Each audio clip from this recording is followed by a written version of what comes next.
লুৰিণজ্যোতি গগৈ এই প্ৰচেষ্টাই 4 মাহৰ পাছত হাঁহি বিৰিঙাব বানপীড়িত কৃষকৰ মুখত। সৰ্বস্ব হেৰুওৱা কৃষকজনে এতিয়া পথাৰডৰা ৰোৱাৰ কথা তেওঁ চিন্তা কৰিব পৰা নাই। কিন্তু সেই সময়ত লুৰিণজ্যোতি গগৈয়ে সেইসকল বানপীড়িত কৃষকক কঠীয়া যোগান ধৰি সহায় কৰাৰ চেষ্টা কৰিছে। ই হাঁহি ঘূৰাই আনিব 4 মাহৰ পাছত এইসকল বানপীড়িত কৃষকক। কাৰণ সেই সময়ত তেওঁলোকক সহায় কৰা মানুহো নাথাকিব। কিন্তু যদি সেই সময়তো তেওঁলোকৰ ভঁৰালবোৰ খালী হৈ থাকে, তেওঁলোকৰ কোনফালে আগবাঢ়িব, এক বিবুদ্ধিত পৰিব।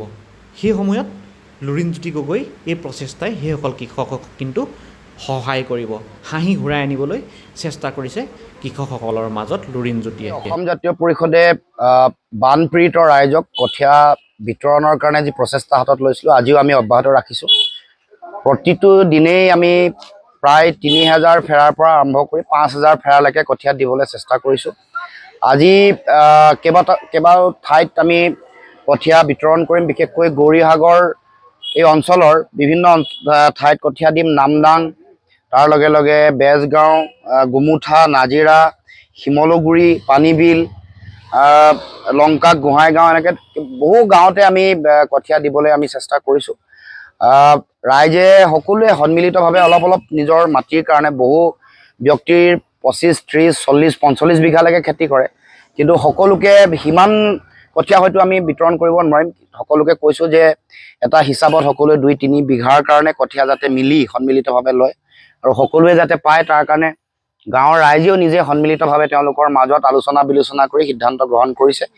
আমাৰ চেষ্টা, আমি যাতে কিছু সকাহ দিব পাৰোঁ, নিজৰ পথাৰৰ চাউল যাতে ৰাইজে খাব পাৰে। আৰু আমাৰ কৃষিয়ে অসমীয়া জাতীয় জীৱনৰ স্বাভিমান আৰু শক্তি। সেইকাৰণে কৃষিৰ লগত জড়িত হৈ থকা কৃষকক অসম জাতীয় পৰিষদৰ বিনম্ৰ প্ৰয়াস যাতে তেওঁলোকক আমি সকাহ দিব পাৰোঁ, তেওঁলোকক শক্তি দিব পাৰোঁ।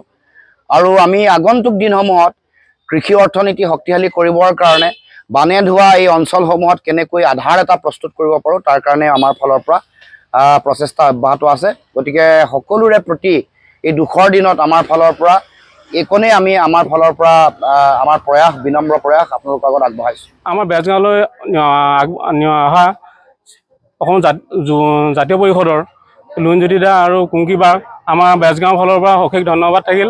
আমাৰ বেজগাঁও বানপীড়িতত সকলো কঠীয়া আমাৰ নাইকিয়া হ'ল। সেইকাৰণে আমি লুৰিণজ্যোতি দাৰ লগত কণ্টেক্ট কৰিছিলোঁ। তেওঁলোকে আমাৰ বেজগাঁৱৰ কাৰণে কঠীয়া অলপ দিম বুলি, সহায় কৰিম বুলি আমাক আশ্বাস দিছিলে। এনেমৰ্মে আহি আমাৰ গাঁৱত উপস্থিত হৈছেহি।